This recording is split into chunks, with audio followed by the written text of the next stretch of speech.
Hello students आज हम +1 physics second unit उसमें जो हमने वेक्टर की सीरीज चला रखी है उसको थोड़ा आगे बढ़ाते हैं। हमने वेक्टर का बेसिक स्टडी किया था, उसके बाद हमने वेक्टर का एडिशन और एडिशन से रिलेटेड लॉ समझे थे। आज हम वेक्टर क्वांटिटी का सब्ट्रैक्शन समझेंगे कि उनको सब्ट्रैक्ट कैसे किया जाता है और किसी वेक्टर को दो पार्ट में जो एक दूसरे के परपेंडिकुलर हों कैसे ब्रेकअप करेंगे और उनको किस तरीके से रिप्रेजेंट करेंगे। स्टूडेंट्स, पहले मैं आपको रिवाइज करवाता हूँ कि हमने जब वेक्टर एडिशन किया था तो हमने क्या क्या समझा था।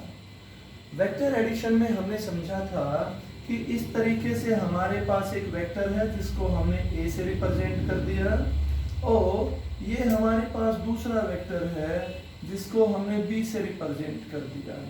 जहाँ ए खत्म हो रहा था वहाँ बी स्टार्ट हो रहा था और दोनों का ऑर्डर सेम था और ये दोनों वेक्टर किसी ट्रायंगल की दो साइड को रिप्रेजेंट करते हैं एक ही ऑर्डर में। तो इस ट्रायंगल की जो तीसरी साइड बननी थी ये वाली, ये साइड हमें इन दोनों का रिजल्टेंट देती थी। उस रिजल्टेंट को वेक्टर के फॉर्म में हमने ऐसा लिखा था a प्लस बी। अगर आपसे पूछा जाए कि इसका मैग्नीट्यूड कितना आएगा तो इस रिजल्टेंट का जो मैग्नीट्यूड होगा जिसको ऐसा लिखते हैं ये क्या बोला जाता है, उस वेक्टर का मैग्नीट्यूड। और ये हमारे पास क्या आया था तो उसका फॉर्मूला आया था a square plus B square plus 2ab cos theta और उसका आ गया था स्क्वायर रूट। इसको आप ऐसा भी लिख सकते थे, ये आपको मैं पहले आप इसको ऐसा भी लिख सकते थे, ये आपको पहले बताया जा चुका है। अच्छा, अब ये वाला जो एंगल बन रहा था हमारा यहाँ पे, ये एंगल हमारा थीटा बन रहा था। दो वेक्टर के बीच का एंगल कैसे लेते हैं ये आपको पहले टॉपिक में हमने समझा दिया था।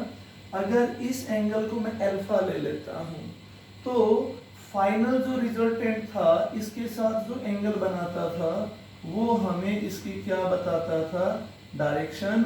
और tan अल्फा आपके पास आ चुका था b sin theta a plus B cos theta. यहाँ से आपने अल्फा भी निकाला था which is tan inverse b sin theta by a plus B cos theta आ गया था। ये हमने लॉ पढ़ा था, इस लॉ को हमने नाम दिया था triangle law of vector addition. Okay, हमने एक और लॉ भी स्टडी किया था which is called parallelogram law of vector addition. उस लॉ में और इस लॉ में थोड़ा सा फर्क आया था। यहाँ जहाँ एक वेक्टर हमारा खत्म हो रहा था वहां से दूसरा स्टार्ट हो रहा था। पैरेललोग्राम लॉ में हमारे पास क्या आता था कि दोनों वेक्टर के स्टार्टिंग पॉइंट हमारे पास सेम होते थे। ये आपके पास एक वेक्टर था a और यहीं पे आपके पास एक दूसरा वेक्टर था से b।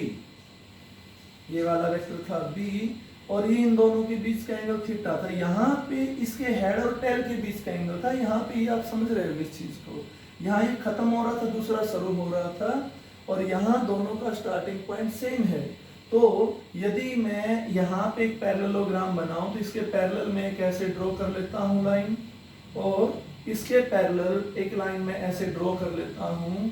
तो ये जो पैरेललोग्राम बन गया, इस पैरेललोग्राम का ये जो डायगोनल आएगा, ये वाला डायगोनल, दो डायगोनल बनेंगे, एक छोटे वाला एक बड़े वाला। जो बड़े वाला डायगोनल बनेगा ये डायगोनल मुझे इन दोनों वेक्टर का क्या देगा, रिजल्टेंट। और फाइनल जो डायरेक्शन रहेगी उसको हमने अल्फा से लिखा था। तो इस रिजल्टेंट का मैग्नीट्यूड हमारा इतना ही आएगा, डायरेक्शन इतनी आएगी, बस स्टार्टिंग और रिप्रेजेंटेशन में थोड़ा फर्क था। ये था जब हमने वेक्टर को ऐड किया था। अब क्या होगा जब हम दो वेक्टर को सब्ट्रैक्ट करेंगे।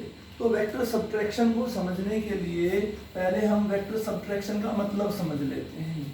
देखो, जब एक वेक्टर में से दूसरा वेक्टर घटाया जाता है तो आपको दो बातें पता होनी चाहिए।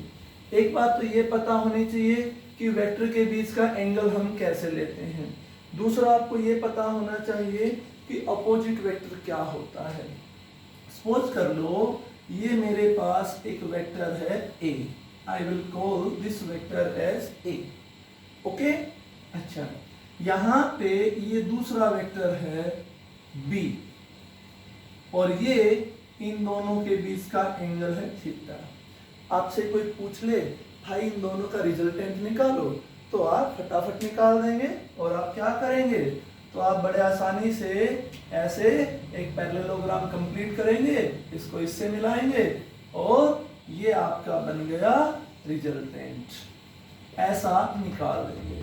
और अगर आपसे पूछ ले कि भाई रिजल्टेंट का मैग्नीट्यूड निकालो, तो आप बोलोगे sir R is equal to a square plus b square 2ab cos theta. और कोई पूछ ले इसकी डायरेक्शन निकालो अल्फा, तो आप जवाब दोगे tan inverse b sin theta by a plus b cos theta. ठीक है, ये वापस एडिशन समझा दिया मैंने। लेकिन मैंने बोला है सब्ट्रैक्शन का क्या मतलब होता है। देखो सब्ट्रैक्शन यहां से समझेंगे, a वेक्टर में से हमने b को घटाना है, मतलब ये a में से जो वेक्टर है b को घटाना है जो वेक्टर है। तो आप मुझे ये बताओ स्टूडेंट्स कि क्या मैं इसको ऐसा लिख सकता हूं? आई थिंक लिख सकता हूं, कोई प्रॉब्लम नहीं होगी, ओके। और अब इसको मैं बोलूंगा कैसे, ये मैं क्या बोल रहा था, subtraction of vector b from a is equal to addition of negative of or opposite of b to vector a। a में से b घटाने का मतलब ये है कि a में b का अपोजिट वेक्टर ऐड कर दो। a में से b घटाने का मीनिंग क्या हुआ कि a में b का अपोजिट वेक्टर मैंने बोला है, जैसे ये मेरे पास कोई वेक्टर a है तो इसका अपोजिट वेक्टर क्या होगा, एक ऐसा वेक्टर जिसका मैग्नीट्यूड तो इतना ही रहे a ही, पर उसकी डायरेक्शन इसके क्या हो जाए अपोजिट, और ये नेगेटिव साइन उस अपोजिट डायरेक्शन को हमें बता रहा है। तो a में से b माइनस करने का मीनिंग क्या हो गया, a में आप b का अपोजिट वेक्टर प्लस कर दो। ठीक है, समझते हैं, इसी डायग्राम से हम समझते हैं। ये एक वेक्टर a था b था, दोनों का रिजल्टेंट निकाल दे, बहुत बढ़िया आ गया आपको, ओके। अब a में से b को माइनस करना था, अब मैं क्या करूंगा उस पर गौर करना। मैंने क्या कहा है, जो b है b का एक अपोजिट वेक्टर ले लो, इतना b था इसका अपोजिट वेक्टर, a इधर था b इधर था, b ऊपर है, ये वेक्टर ऊपर है, इसका अपोजिट कहां आएगा नीचे। ये मैंने एक अपोजिट वेक्टर ले लिया जिसको मैं किससे लिख रहा हूं, -b से। ध्यान देना, a में b ऐड करना था, a में से b माइनस करना है। अब पैरेललोग्राम को फिर से कंप्लीट कर लो। यहाँ पे जब यहाँ पे आप पैरेललोग्राम को कंप्लीट करोगे तो ये रेड था, रेड के पैरेलल में ऐसा आ गया, और ये वाला था आपका, ये a जो था a को मैं यहाँ पे इस तरीके से लिख सकता हूं। ओके, अब आप मुझे बताओ, पहले तो मुझे एंगल बताओ, a और नेगेटिव b के बीच कितना एंगल बन गया। तो एंगल को आप यहां से भी समझ सकते थे, ये आपका वेक्टर a था, ये वेक्टर आपका b था, ये एंगल थीटा था। तो यदि मैं इसको उल्टा बना दूं, आप जानते हो ये पूरा एंगल कितना होगा 180, थीटा हटा दिया, ये कितना बच गया 180 माइनस थीटा। तो ये जो एंगल बन गया ये कितना हो गया 180 माइनस थीटा।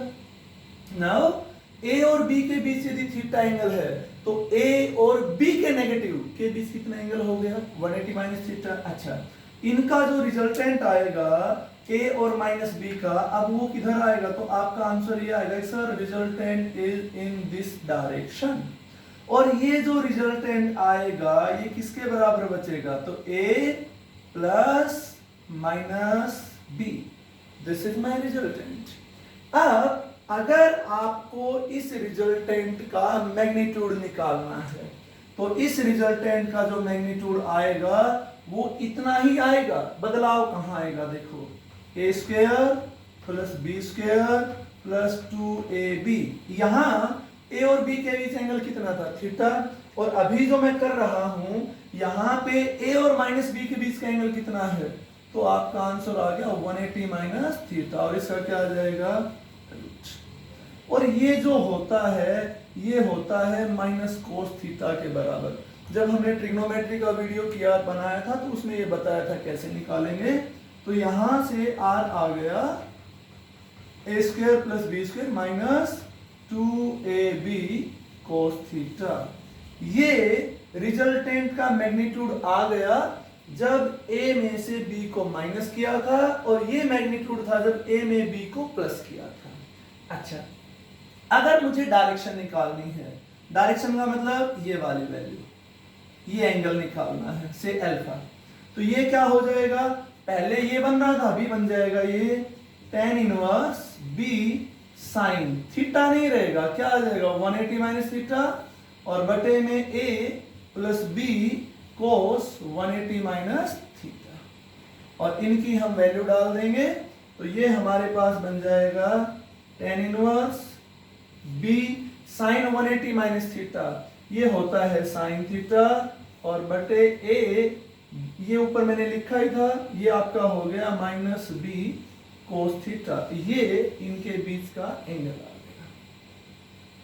तो एग्जाम में आ जाए कि वेक्टर एडिशन का कोई लॉ है उसको वेरीफाई करो, तो ट्रायंगल आया, पैरेललोग्राम लगा के आप सोल्व कर दो, सब्ट्रैक्शन आ जाए तो भी वही है, बस एंगल में हमारा बदलाव आ गया।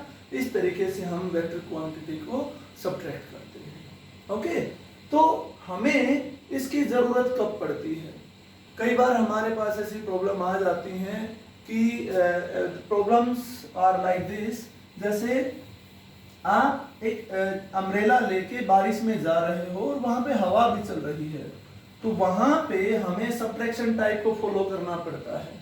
प्रॉपर न्यूमेरिकल आएंगे तब कराएंगे, अभी आपको एक हिंट दे देते हैं।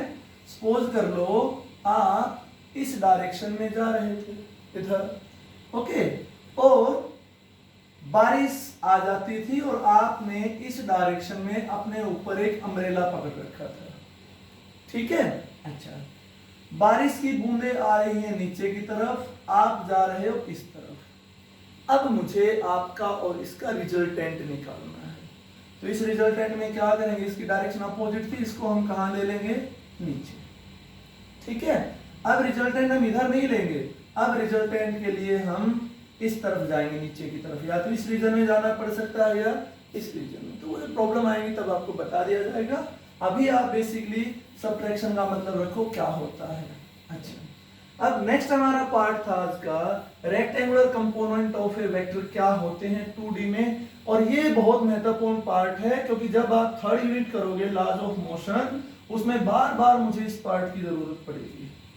रेक्टेंगुलर कंपोनेंट क्या होते हैं, ओके, तो स्टार्ट करते हैं। देखो स्टूडेंट्स, आपके पास कोई भी एक वेक्टर क्वांटिटी दे रखी है, so this is a vector quantity A. ये वेक्टर क्वांटिटी मैंने दो पार्ट में डिवाइड करनी है।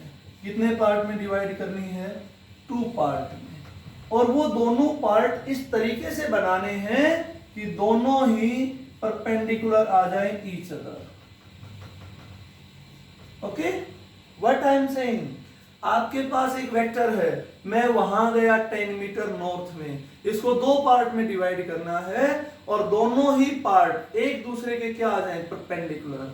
तो ये जो प्रोसेस है, जब दो पार्ट एक दूसरे के परपेंडिकुलर आ जाते हैं, the splitting of a single vector, splitting of a single vector into 2 part which are perpendicular to each other are called rectangular component.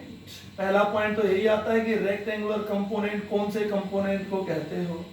तो किसी वेक्टर को ब्रेक करना है दो पार्ट में, और दोनों ही पार्ट यदि एक दूसरे के परपेंडिकुलर बन गए तो उन दोनों परपेंडिकुलर पार्ट को हम उसके क्या नाम देते हैं, रेक्टेंगुलर कंपोनेंट। क्लियर हो गया। जैसे एक आप एग्जांपल समझ सकते हो इसको, जैसे मैंने आपसे कहा कि ये मेरे पास एक वेक्टर है, so this is a vector जिसको मैंने रिप्रेजेंट कर दिया ए से, ओके। अच्छा, और ये वेक्टर इस बोर्ड में है, और बोर्ड एक प्लेन है, 2 डायमेंशनल थिंग है। अब इस वेक्टर के मैंने दो पार्ट बनाने हैं और दोनों पार्ट एक दूसरे के परपेंडिकुलर बनाने हैं, ओके। तो मैं सपोज कर लेता हूं कि भाई ये वाली जो एक्सिस है ये एक्सिस एक्स है और ये जो एक्सिस है ये एक्सिस मेरी वाई है, और सपोज कर लिया ये जो वेक्टर ए है ये एक्स एक्सिस के साथ एक एंगल बना रहा है थीटा। इसको मैंने ओ से लिख दिया, इसको मैंने एम से लिख दिया। स्टोरी हमारे पास ये बन गई कि एक वेक्टर ओ एम है जो हमने किससे डिनोट कर दिया, ए से, जो एक्स एक्सिस के साथ थीटा एंगल बनाना था। अब मैंने क्या कहा, क्योंकि मैंने प्लेन की बात की, बोर्ड की बात की, बोर्ड 2 डायमेंशनल बॉडी थी, इस वेक्टर को मैंने 2 पार्ट में तोड़ना है, और वो दोनों पार्ट मैंने ऐसे तोड़ने हैं कि एक दूसरे के क्या आ जाए, परपेंडिकुलर, तभी वो रेक्टेंगुलर कहलाएंगे। यानी कि मैंने इसका एक पार्ट तो इधर बनाना है और एक पार्ट मैंने बनाना है इसका इस तरफ। ओके, ये जो पार्ट इधर बना दिया इसको सपोज कर लो मैंने नाम दे दिया ए एक्स, और इस पार्ट को मैंने नाम दे दिया ए वाई। ए एक वेक्टर है, ये उसका हिस्सा है एक्स एक्सिस में, और ये उसका हिस्सा है, कंपोनेंट है वाई एक्सिस में। ऐसा मैंने रिप्रेजेंट कर दिया, ठीक है। अच्छा, अब मैं क्या करता हूं, थोड़ी सी ज्योमेट्री की हेल्प लेते हैं, पैरेलल शिफ्टिंग का इस्तेमाल करते हैं। ये जितना यहां था इसको मैं यहां पे बना दूं, और ये जितना यहां था इसको मैं यहां पे बना दूं। ओके, इसको मैं नाम दे देता हूं ओ एम एन एस, ठीक है। अब देखो वापस आ जाओ, rectangular component of A vector in 2D। 2D का मतलब प्लेन, जहां 2 एक्सिस हो, वहां पे एक वेक्टर को 2 पार्ट में तोड़ना है और दोनों पार्ट एक दूसरे के परपेंडिकुलर हो, then they are called rectangular component. Example के लिए हमने एक वेक्टर लिया ए, उस वेक्टर को हमने एक प्लेन में रखा, ओ पॉइंट को ओरिजिन नाम दिया, तो प्लेन की 2 एक्सिस होती हैं, एक एक्स एक्सिस दूसरी वाई एक्सिस। इसका एक हिस्सा इस डायरेक्शन में आया, सपोज कर लिया वो ए एक्स है, और इधर आया उसको सपोज कर लिया ए वाई है।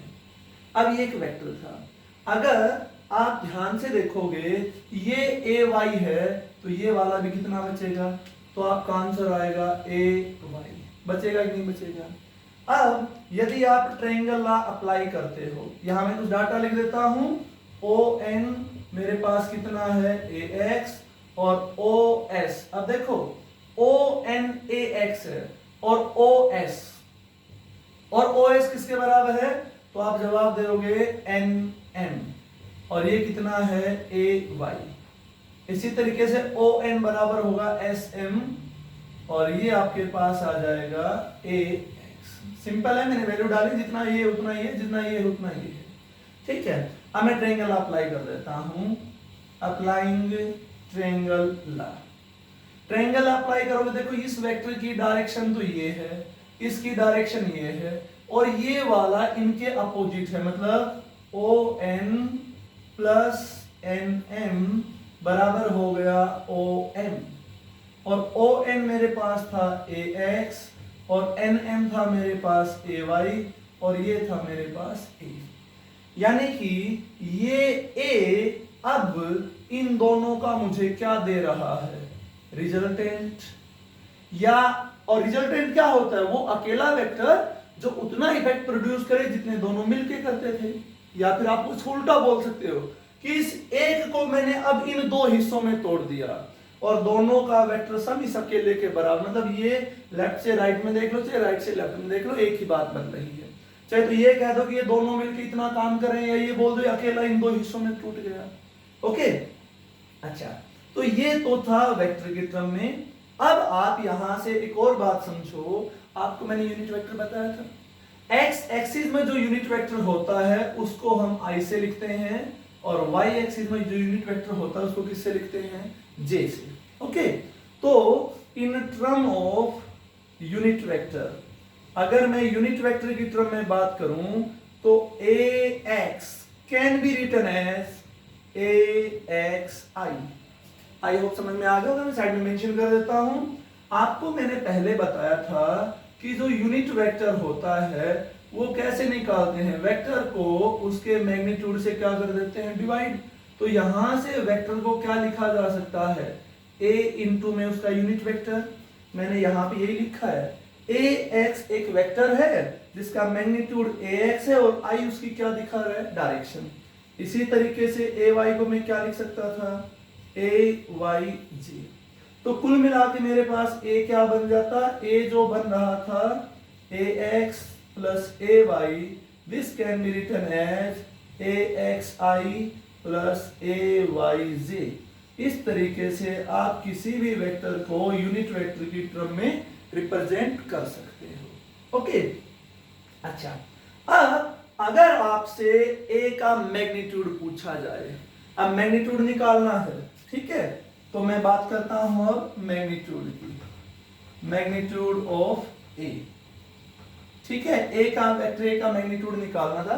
पहले मैंने ट्रायंगल लॉ से बताया कि ए इन दोनों के बराबर है, फिर मैंने यूनिट वेक्टर की टर्म में बताया मैं इसका मैग्नीट्यूड निकालता हूं।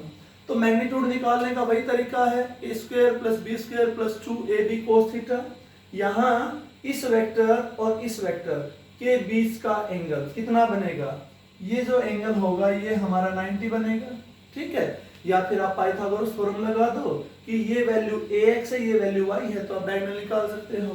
तो ये जो मैग्नीट्यूड बचेगा वेक्टर a का, जिसको आप किससे लिखोगे, a से, ये कितना बचेगा, ax का स्क्वायर प्लस ay का square plus 2ax ay cos 90। cos 90 zero होता है तो पीछे का मैंने लिखना जरूरी नहीं समझा। ओके, और यदि मैं इसकी डायरेक्शन निकालना चाहूं कि ये जो रिजल्टेंट है ये मेरा कितनी डायरेक्शन बना रहा है, तो वो भी हम निकाल सकते थे। ये एंगल मैंने कितना ले रखा है, थीटा। तो यहां से अभी तक जो पहले एग्जांपल हम ले रहे थे उसमें इस एंगल को हम अल्फा से लिख रहे थे, अभी मैंने इसको थीटा से रिप्रेजेंट कर दिया। तो डायरेक्शन कैसे निकालते थे, तो डायरेक्शन का आपके पास फॉर्मूला था बी साइन थीटा। अब यहां थीटा पहले जिसको मैं अल्फा ले रहा था उसको मैंने थीटा लिख दिया है। ओके, और ये मेरा थीटा था वो 90 हो गया, b sin 90 a plus b cos 90। cos 90 zero होता है, sin 90 1 होता है, तो tan थीटा मेरे पास आ गया b और बटे a, थीटा क्या आ जाएगा, tan inverse b by a। ये तो वो बात थी, सिंपल वेक्टर आपने समझा था, वो कंपोनेंट कैसे निकालेंगे। दिस इज आवर आंसर या दिस इज आवर क्वेश्चन जिसको हमने निकालना है। तो अब आ जाओ मुद्दे पे कि हमने इसके कंपोनेंट कहां निकाले हैं। तो जो कंपोनेंट, ये जो a है, अब इसमें जो 10th क्लास में आपने मैथ पढ़ा था उसका इस्तेमाल करो। देखो मैं कितनी चीजें निकाल चुका हूं।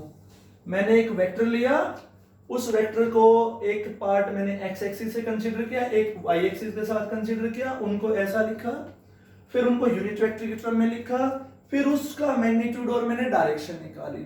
अब देखो ये जो वेक्टर है a, इसके दो कंपोनेंट, टू कंपोनेंट, जो दो कंपोनेंट होते हैं किसी भी वेक्टर के, उन दो कंपोनेंट में एक को हम नाम देते हैं हॉरिजॉन्टल कंपोनेंट और एक को हम नाम देते हैं वर्टिकल कंपोनेंट। हॉरिजॉन्टल का मतलब उस वेक्टर की हॉरिजॉन्टल डायरेक्शन में, और वर्टिकल का मतलब उस वेक्टर के वर्टिकल डायरेक्शन में 90 डिग्री में। अब हमें कैसे पता चलेगा कौन सी उसकी हॉरिजॉन्टल है कौन सी वर्टिकल है, तो हम वहां से देखेंगे। देखो इस वेक्टर की हॉरिजॉन्टल डायरेक्शन ax हो गई, यानी कि मुझे ax निकालना है, पता मुझे a है, तो मैं इसको ऐसे लिख दूं ax बटे a, बेस बटे हाइपोटेन्यूज क्या होता है cos थीटा, यहां से ax कितना आ गया, a cos theta. Is that clear. ये जो कंपोनेंट कहलाया जो उस डायरेक्शन में था, जिस डायरेक्शन में एंगल बना था, उसे हमने क्या नाम दिया है, हॉरिजॉन्टल कंपोनेंट। और इसे अगर मैं यूनिट वेक्टर की टर्म में लिखता तो ये हो जाता ax वेक्टर बराबर हो जाता axi, ऐसा लिख सकते थे। और इसको आप क्या लिख सकते थे, a cos theta i। I hope समझ में आ गया होगा। एक वेक्टर के दो पार्ट हमने बनाए, एक पार्ट उस डायरेक्शन में लिया है जहां पे हमें एंगल पता था, वो हमारा हॉरिजॉन्टल हो गया। उसको निकालने के लिए हमने ट्रिग्नोमेट्री का इस्तेमाल किया, base by hypotenuse cos theta, ax की वैल्यू निकाल ली। इसे वेक्टर फॉर्म में भी हम लिख सकते थे और ऐसा भी लिख सकते थे, ठीक है। सिमिलरली अब ये एंगल थीटा है, तो मुझे बताओ ये एंगल कितना बनेगा। तो अब मेरा आंसर आएगा कि भाई ये एंगल भी क्या बनेगा, थीटा। ये वाला हिस्सा निकाल लिया, अब मुझे ये परपेंडिकुलर वाला हिस्सा निकालना है, तो ये एंगल थीटा है, ये भी थीटा हुआ, ये वैल्यू मैंने निकालनी है। अब उल्टी ट्रायंगल बन गई, एंगल के सामने कौन होता है, परपेंडिकुलर ए वाई बटे ए, ये क्या बन गया, साइन थीटा। यहां से ए वाई कितना हो गया, ए साइन थीटा। ये कंपोनेंट आपका कौन सा था, हॉरिजॉन्टल, और ये कौन सा है आपका वर्टिकल। वेक्टर की फॉर्म में लिखेंगे तो इसको हम ऐसा लिखेंगे, ए वाई जे। आप ध्यान दो, एक्स एक्सिस में जो यूनिट वेक्टर होता है वो आई होता है, वाई एक्सिस में कौन होता है, जे। तो अभी मैंने वाई में निकाला, जे से लिख दिया, और इसको मैं क्या लिख सकता हूं, ए साइन थीटा इंटू में जे। अब वापस समझ लो इन चीजों को, देखो काफी चीजें हो गई हैं। रेक्टेंगुलर कंपोनेंट क्या होते हैं, किसी एक सिंगल वेक्टर को हमने दो कंपोनेंट, दो पार्ट में तोड़ना है, और दोनों ही पार्ट एक दूसरे के परपेंडिकुलर होने चाहिए। तो वो जो परपेंडिकुलर पार्ट आए, they are called rectangular component. अब हमने उसको वेक्टर की हेल्प से समझा, तो हमने एक वेक्टर ले लिया, उस वेक्टर को प्लेन में हमने डिवाइड करना है, मतलब इन तीनों वेक्टर का प्लेन क्या है, सेम। साथ के साथ इनिशियल पॉइंट भी मैंने सेम लिया है, कोइनिशियल हो गए। तो एक इसका पार्ट मैंने अलोंग एक्स एक्सिस ले लिया, एक पार्ट किसके अलोंग ले लिया, वाई एक्सिस। एक्स एक्सिस वाले को मैंने किससे रिप्रेजेंट किया, ओ एम से, जो कि इसके बराबर था, उसको ए एक्स नाम दे दिया। वाई वाले को ओ एस से लिखा, जो इसके बराबर था, ए वाई नाम दे दिया। सबसे पहले तो यहां मैंने ट्रायंगल अप्लाई कर दिया, ये मेरे पास वैल्यू आ गई। फिर इसी चीज को मैंने यूनिट वेक्टर की टर्म में लिखा कि ए एक्स, वहां से मैंने समझाया वेक्टर को ऐसा लिखा जाता है, तो इतना बच गया, मतलब यहां उसका मैग्नीट्यूड, यहां उसकी डायरेक्शन, तो ए एक्स को ऐसा लिख सकते थे। फिर हमने उस रिजल्टेंट का मैग्नीट्यूड और डायरेक्शन निकाल दिए, ये वेक्टर की बातें थी। पर हमारा मेन टॉपिक क्या था, कंपोनेंट कैसे निकालेंगे।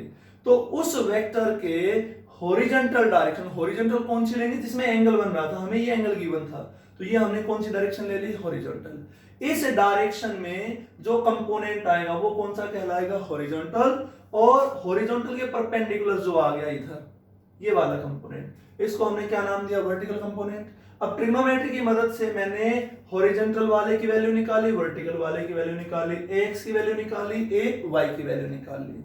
यानी कि अब यदि मैं रिप्रेजेंट करना चाहूं इस वेक्टर को, ए को, जो एक बार मैंने इसके बराबर दिखाया था नॉर्मल वेक्टर की टर्म में, फिर जिसको मैंने यूनिट वेक्टर की टर्म में दिखाया था, अब इसको कंपोनेंट की फॉर्म में दिखाएंगे, तो ये क्या हो जाएगा, तो ये हो जाएगा ए कोस थीटा आई प्लस ए साइन थीटा जे। ये हो गया हमारा वेक्टर। ओके, ये आपके पास उस वेक्टर की कंपोनेंट फॉर्म आ गई। आप यहां से चाहो तो ए को कॉमन भी निकाल सकते थे, ए को कॉमन निकालने के बाद आपका आंसर है, वो चाहते तो आप थोड़ा सिंप्लीफाई कर सकते थे। उसके बाद में आप देखो कुछ और बातें, तो इस पे प्रॉब्लम कैसे आपने करनी है वो समझना जरूरी है, क्योंकि यहां पे कई बार रट्टे लग जाते हैं बच्चों के। अब हम वो समझ लेते हैं। और प्रॉब्लम कहां आती है, हम ये नहीं समझ पाते हैं कि किसे हमने हॉरिजॉन्टल कंपोनेंट लेना है और किसे हमने वर्टिकल कंपोनेंट लेना है, हम ये बात नहीं समझ पाते हैं। तो अभी हम इसी पॉइंट को अपने को क्लियर करेंगे, और फिर आपको पता चलेगा क्यों ये कंपोनेंट में ब्रेक करना जरूरी है। कंपोनेंट में तोड़ने से हमें कैसे पता चल गया कि किस डायरेक्शन में कौन सी फिजिकल क्वांटिटी का कितना इफेक्ट आ रहा है। एक एग्जांपल से हम समझते हैं। ये देखो, आपके पास यहां पे एक बॉक्स रखा है, डन। अच्छा, ये जो बॉक्स है इसका मास आपको दे रखा है 10 kg। ग्रेविटी इसको कहां खींचेगी, नीचे, और आप जानते हो ग्रेविटी का formula 9.8 metre per second square acceleration due to gravity. 9वीं क्लास में आपने पढ़ा था, इस बॉक्स का वेट लगेगा नीचे, विच इज mg, 10 इंटू में 9.8, तो ये 98 न्यूटन। कौन सी डायरेक्शन में लगेगा, डाउनवर्ड। ठीक है, कोई बात नहीं, लगने दो। यहां पे ये आपने बना दी इस तरीके से सड़क। ओके, अच्छा, अब आप क्या करते हो, इस बॉक्स के ऊपर जैसे बच्चे एक खिलौना कार को रस्सी से खींचते हैं, वैसे आप इसको इस डायरेक्शन में खींचते हो और इसके लिए आपने इस पे लगाया force 10 Newton. This is interesting. आपने इस पे कितना फोर्स लगाया? 10 न्यूटन। होगा क्या? आप ऐसे पैदल चल रहे थे तो ये बॉक्स किधर सरकना शुरू हो जाएगा, तो आप कहोगे सर ये बॉक्स तो इस तरफ आना शुरू हो जाएगा। आपने फोर्स कितना लगाया था? 10 न्यूटन। और ये जो एंगल था ये हमारा बन रहा था, सपोज कर लो 60 डिग्री। ओके, अब आपने इस पे 10 न्यूटन फोर्स लगाया, बॉक्स इधर चलना शुरू हो गया इस डायरेक्शन में। साथ के साथ अगर मैं बॉक्स के वेट की बात करूं तो बॉक्स का वेट कहां लग रहा था? नीचे। कितना लग रहा था? W कितना आया था? 98 न्यूटन। ओके, अच्छा, अब देखो थोड़ी देर के लिए वेट को भूल जाओ क्योंकि हमारा टॉपिक था कंपोनेंट में तोड़ना। अब इसको मैं कंपोनेंट में तोड़ता हूं, किसे हॉरिजॉन्टल नाम देंगे, किसे वर्टिकल नाम देंगे। तो 10 न्यूटन इस डायरेक्शन में जो एंगल बना रहा है, तो जिस कंपोनेंट के साथ एंगल बना रहा है वो उसका कौन सा कंपोनेंट हो जाएगा? Horizontal component. और इसके परपेंडिकुलर डायरेक्शन में जो कंपोनेंट आएगा इसको हम क्या नाम देंगे? Vertical component. अब देखो, क्या इस तरफ जब बॉक्स सरक रहा था तो उस पर 10 न्यूटन ही लग रहा था, तो हम चेक करते हैं, हम हॉरिजॉन्टल कंपोनेंट निकाल लेते हैं।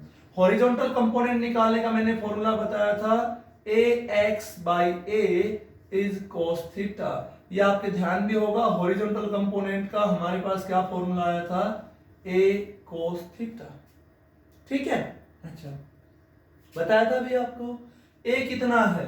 10 और cos 60, और cos 60 कितना होता है? 5। This is interesting result. आप बॉक्स पे कितना जोर से खींच रहे थे? 10 न्यूटन, पर इस डायरेक्शन में जब सरक रहा था तो उस पे मात्र कितना फोर्स लग रहा था? 5 न्यूटन। ये हमें कब पता चला? जब हमने कंपोनेंट में तोड़ना गया। ऊपर की डायरेक्शन में देखियो कितना लग रहा था, तो ऊपर की डायरेक्शन में जो कंपोनेंट आएगा वो कौन सा कंपोनेंट है? वर्टिकल, मतलब इसके परपेंडिकुलर जो आएगा। और वर्टिकल निकालने का क्या फॉर्मूला बताया था? ay is equal to a sin theta. थोड़ी देर पहले हमने समझा था, a हमारे पास 10 था, sin 60 डिग्री, sin 60 होता है √3/2, तो 2 से कट गया 5√3 न्यूटन। ऊपर की डायरेक्शन में कितना फोर्स लगा? इतना। आगे की डायरेक्शन में कितना लगा? 5 लगा। वेट वगैरह कंसेप्ट में आगे बताऊंगा मैंने क्यों समझाया, पर फिलहाल आप इतना देखो, आपने जो इस पे 10 न्यूटन फोर्स लगाया, सपोज करो आप एक बॉक्स को खींच रहे थे, रस्सी से आप 10 न्यूटन फोर्स लगा रहे थे और बॉक्स आपके साथ साथ हो रहा था। क्या उस पूरे 10 न्यूटन से वो आगे आ रहा था? आगे की तरफ आने में मात्र उस 10 न्यूटन का वो कितना यूज कर रहा था? 5 न्यूटन। बचा हुआ किधर लग रहा था? ऊपर की डायरेक्शन में। ठीक है, आप वेरीफाई भी कर सकते हो कि आपने जो ये कंपोनेंट तोड़े हैं सही हैं। कैसे? ये देखो, इसको मैं ऐसे मिला देता हूं, इसको मैं ऐसे मिला देता हूं। कितनी आई मेरे पास? 5√3। इनका स्क्वायर और अंडररूट लेंगे ऐड करके तो इतना ही आना चाहिए, क्योंकि ये दोनों, ये देखो दोनों एक दूसरे के क्या हैं? परपेंडिकुलर। और जब दो वेक्टर परपेंडिकुलर होते हैं तो रिजल्टेंट कैसे निकालते हैं? a² b² 2ab cos 90, और cos 90 0 होता है, तो a कितना था? 5 का स्क्वायर, और ये कितना है? 5√3, 5√3 का स्क्वायर। तो 5 का स्क्वायर 25, और 25 के 75, और 100, और अगेन 10। इसका मतलब इस फोर्स के जो दोनों हिस्से तोड़े हैं वो मेरे बिल्कुल सही हैं। ठीक है, अच्छा। कई बार अब बच्चे दिमाग में ये ले लेते हैं सर इधर जो आएगा वही हॉरिजॉन्टल है। नहीं, ऐसा नहीं होता है। मैं बार बार बता रहा हूं, हमने ये देखना है जिस तरफ एंगल बना है, जिस वेक्टर को आपने तोड़ना है उसमें जो एंगल आपको दे रखा है आपने वो देखना है। जैसे ये देखो, अब मेरे को ये डायग्राम दे दिया, this is X axis, this is Y axis. Okay, अब मैं इस क्वेश्चन को ऐसे बोलता हूं कि भाई मुझे इस वेक्टर को कंपोनेंट में तोड़ना, और ये एंगल थीटा है, ये कोई वेक्टर है एफ, ए वेक्टर है, इसको कंपोनेंट में तोड़ना है। तो जिधर एंगल बन रहा है वो component A cos theta, this is called horizontal component. और इसके 90 डिग्री वाला जो आएगा ये क्या हो जाएगा? A sine theta, this is called vertical component. ठीक है, लेकिन इसी सवाल को, इसी प्रॉब्लम को यदि मैं ऐसे लिख दूं कि भाई ये एक्स एक्सिस है और ये वाई एक्सिस है एंड दिस इज ए, और ए अब इस डायरेक्शन में एंगल बना रहा है। अभी मैंने क्या कहा था, ए के साथ जो एंगल दे रखा है, इधर दे रखा है, तो अब ये वाला कंपोनेंट बेशक आपको वर्टिकल फील हो रहा, पर अब ये कौन सा बोला जाएगा, हॉरिजॉन्टल कंपोनेंट, और इसकी वैल्यू कितनी आएगी, ए कोस थीटा। और ये जो कंपोनेंट था ये वाला, ये क्या बोला जाएगा आपका, वर्टिकल कंपोनेंट, इसकी वैल्यू कितनी आएगी, ए साइन थीटा। ठीक है, कंफ्यूजन नहीं होना चाहिए। आपको क्या दिया हो सकता है, आपको किसी एक कंपोनेंट की वैल्यू दे देंगे, आपसे ए पूछा जा सकता है, आपको दोनों कंपोनेंट दे देंगे, ए पूछ लेंगे, आपको ए और एंगल दे देंगे, कंपोनेंट पूछ लेंगे। तो फिजिक्स में हमें सबसे ज्यादा जरूरत पड़ती है कंपोनेंट में ब्रेकअप की। ठीक है, अब हमको एक और एग्जांपल लेते हैं, शायद उससे और क्लियर हो जाएगा। देखो, ये आपके पास छत थी और आपने एक रस्सी को इधर खींच रखा है ऐसे, ओके, और इस पॉइंट पे कुछ वेट था और वो वेट कहां लग रहा था, नीचे, समझ लेना। ये जो एंगल था, ये एंगल मेरा थीटा है, तो मुझे बताओ ये एंगल जो था, सॉरी इस तरफ जो एंगल था वर्टिकल के साथ, इसने थीटा बना दिया। तो इस रस्सी में जो फोर्स लगेगा, जिसको बाद में आप कहेंगे, जैसे डाउनवर्ड में जो फोर्स लगता है अर्थ के कारण उसको वेट बोलते हैं, ऐसी रस्सी में जो फोर्स लगता है उसको टेंशन बोलते हैं। इस तरीके से टेंशन आगे बताएंगे आपको। टेंशन इज ए फोर्स, ये क्या है, फोर्स। ये एंगल थीटा है, ये भी कितना होगा। तो इस टेंशन को दो हिस्सों में तोड़ना है, तो देखो कैसे बनेंगे। ये हिस्सा जिसके साथ एंगल बन रहा है, ये क्या हो जाएगा, टी कोस थीटा, और इसके परपेंडिकुलर कौन आ जाएगा, T sine theta. Is that clear. इस तरह की सिचुएशन आप देख सकते हो, जैसे ये हो गया ऐसे, और ये हो गई सड़क जो ऊपर की तरफ फूट रही थी, यहां पे एक बॉडी थी, ओके।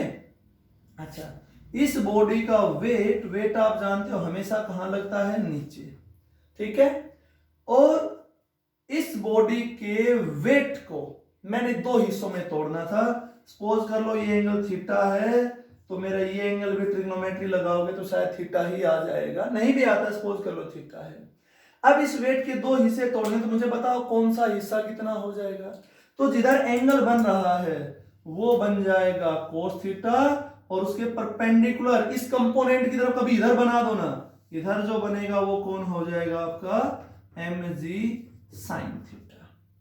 ओके, मैं रिपीट कर देता हूं। और सारी सिचुएशन इस तरीके से है कि ये वेक्टर ऐसा भी लिखा जा सकता है, ax प्लस ay। इस वेक्टर को ऐसे भी लिख सकते हैं, axi प्लस ayj। और इस वेक्टर को ऐसे भी लिख सकते हैं, a cos theta i plus a sin theta j। ये नॉर्मल वेक्टर की फॉर्म, ये यूनिट वेक्टर की फॉर्म, और ये हमने कंपोनेंट की फॉर्म में लिख दिया। और यदि इस वेक्टर का रिजल्टेंट निकालना पड़े, मैग्नीट्यूड निकालना पड़े, तो क्योंकि ये दोनों एक दूसरे के परपेंडिकुलर थे, तो वो हमारे पास हमेशा कितना बचेगा, इतना। और यदि इसकी डायरेक्शन निकालनी पड़े, तो डायरेक्शन आपने थोड़ी देर पहले निकाली थी, जो अल्फा था या जो भी था वो आएगा आपका tan inverse b by a। ये अगर आपको समझ में आ गया तो फिजिक्स से आधे न्यूमेरिकल करने बहुत आसान हो जाएंगे। बहुत सारी जगह हमें कंपोनेंट में ब्रेकअप करना पड़ता है, ठीक है। तो हम एक और एग्जांपल समझ लेते हैं। एक और एग्जांपल ये था कि ये कार थी हमारे पास, सड़क पे जा रही थी, पर इस कार पे ये आदमी ऐसे फोर्स लगा रहा था इस डायरेक्शन में, ठीक है। तो और ये दूसरी कार थी, इस कार को ये आदमी इधर खींच रहा था, ये आपका हॉरिजॉन्टल हो गया इस तरीके से, ये हो गया, ठीक है। दोनों ही केस में, इस वाले केस में भी मेरी कार इधर मूव करती है और इस केस में भी कार इधर मूव करती है, ठीक है। अब एंगल कौन सा लिया जाएगा, यहां तो बड़ा सिंपल है। आप बोलोगे सर ये एंगल हो गया, तो ये f था, तो जिधर एंगल बना था वो cos हो जाएगा, और इसके 90 डिग्री पे कौन हो जाएगा, sin थीटा, ठीक है। क्योंकि ये दोनों वेक्टर हैं और ये जहां टेल मिलती है वहां एंगल बन जाता है। इसमें तो ऐसा नहीं हो रहा, यहाँ पे इसका हेड है, इसकी टेल है। तो मैं क्या करूं, इस ब्लू वाला जो मेरा वेक्टर था, अगर मैं इसको यहां कंसीडर कर लूं, इसके ठीक इस तरीके से यहां पे, तो इस एंगल को या आप इसको यहां पे ले लो, इस तरीके से आप इसको यहां भी ले सकते हो। तो ये जो एंगल बनेगा, या इधर जो एंगल बनेगा ये आपका सेम रहेगा, ठीक है। ये एफ है तो ये थीटा एंगल है, तो ये आपका कितना बन गया थीटा। तो ये एंगल थीटा है, इधर कितना लगेगा एफ कोस थीटा, ऊपर कितना लगेगा एफ साइन थीटा। आगे की तरफ मूवमेंट था, इसे एफ ले होगे तो ये कौन हो जाएगा एफ कोस थीटा, इधर कौन हो जाएगा F sine theta. I repeat again, rectangular component का मतलब होता है उस वेक्टर को दो पार्ट में तोड़ना, दोनों पार्ट एक दूसरे के परपेंडिकुलर हों। दूसरी बात, वो दो पार्ट होते हैं वो इस कंडीशन को सेटिस्फाई करेंगे। यूनिट वेक्टर की टर्म में ये कंडीशन बनेगी, कंपोनेंट की टर्म में ये कंडीशन बनेगी, ये उनका रिजल्टेंट रहेगा, ये उनका मैग्नीट्यूड रहेगा, ठीक है। अच्छा, और आपने ध्यान क्या रखना है कि जो वेक्टर आपने लिया है वो x हो, y हो, z हो, जिस भी एक्सिस के साथ एंगल बनाता है उस एक्सिस के साथ उसका कंपोनेंट होगा वो बनेगा कोस थीटा का, और नाम देंगे हॉरिजॉन्टल, और उसके ठीक परपेंडिकुलर आएगा वो आएगा साइन थीटा में, नाम उसको देंगे हम वर्टिकल कंपोनेंट। इस तरीके से हम एक वेक्टर को कंपोनेंट में तोड़ते हैं, प्लेन में 2D में। हमने दो चीजें समझ ली हैं, वेक्टर का सब्ट्रैक्शन कैसे करते हैं और कंपोनेंट में उनको कैसे तोड़ते हैं, और कैसे समझेंगे कि किधर कोस आएगा किधर साइन आएगा। Thank you.